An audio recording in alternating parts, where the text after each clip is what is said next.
creating a trigger isn't as messy as creating the stored routines. We don't have to write raw SQL besides the trigger statements. We could create a new Schema Patch file for the trigger, but since the trigger code is coupled to the stored functions anyway, I think it's fine to write it into the same Schema Patch class. So, what will our trigger actually do? Our trigger will call the UCWords function on the brand name. So every word in the name will start with a capital letter.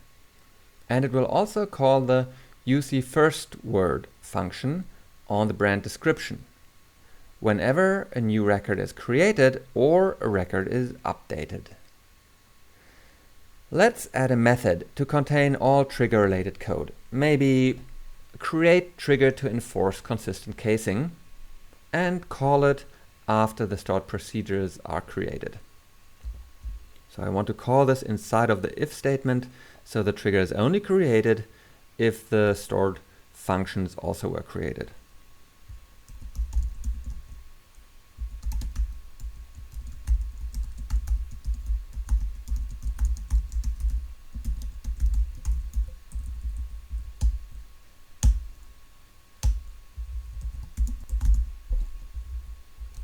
Very good. To define triggers, the Magento framework provides a nice abstraction to mostly hide the SQL away. That's the Magento Framework DB DDL trigger class. We need to inject a trigger factory so we can create our own trigger instance. Alright, one more dependency, which won't fit onto the same line anymore, so I'll just add some line breaks. And now add the trigger factory. Okay, Magento Framework DB DDL trigger factory.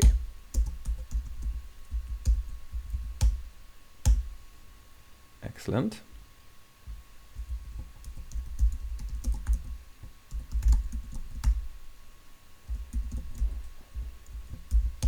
Okay. A trigger is a named database object, just like indexes or foreign key constraints, and the database adapter provides a method to generate the trigger name. Again, just like there are methods to generate the names for indexes or foreign keys. So let's start by retrieving the database adapter instance.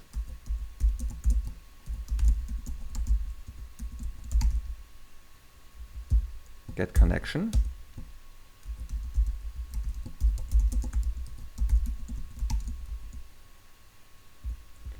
Okay, get trigger name.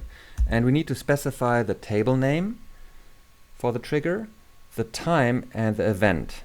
So before or after, or insert, update, delete to be able to generate the trigger name. Let's start with the table name.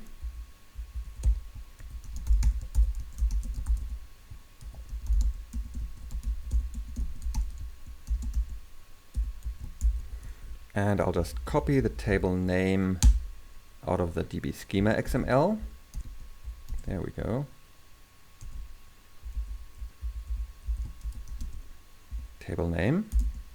And now we have to specify the time, and there's a constant for this on the trigger class.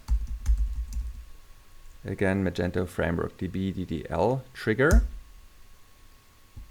before, and now the event, which, let's start with insert. And now I can set the trigger name on the trigger instance.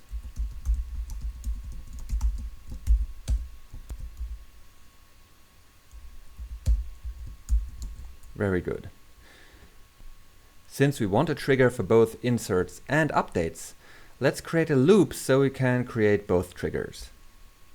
So let's move this here and wrap this into a for each loop.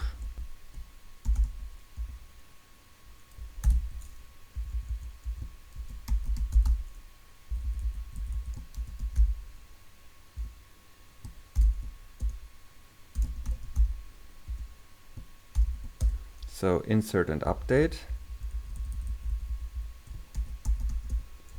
And now we specify $event to generate the trigger name. Okay, we also have to set the time and the event on the trigger itself.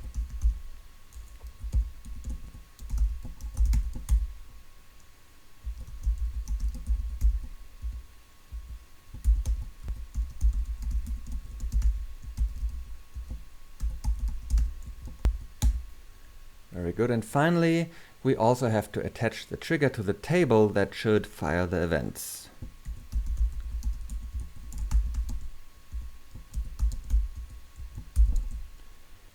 Alright, now we can add the statements or the statement to be executed when the trigger is, well, triggered. Trigger add statement. So we want to set values here. So the name is UC words.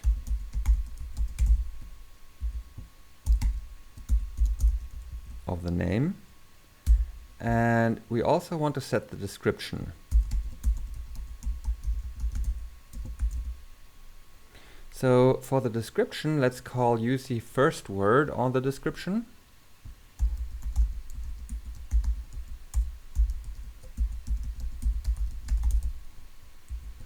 This will return the first word of the description with a capital first letter. But then let's concatenate the remainder of the description to, well, this first word, separated by a space.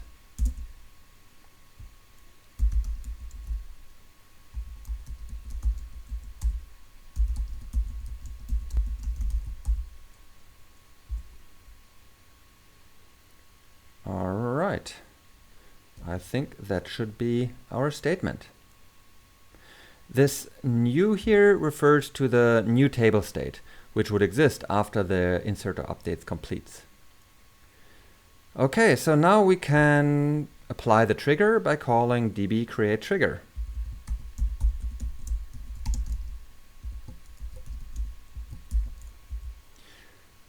We should probably also drop the trigger before attempting to create it, just in case it already exists.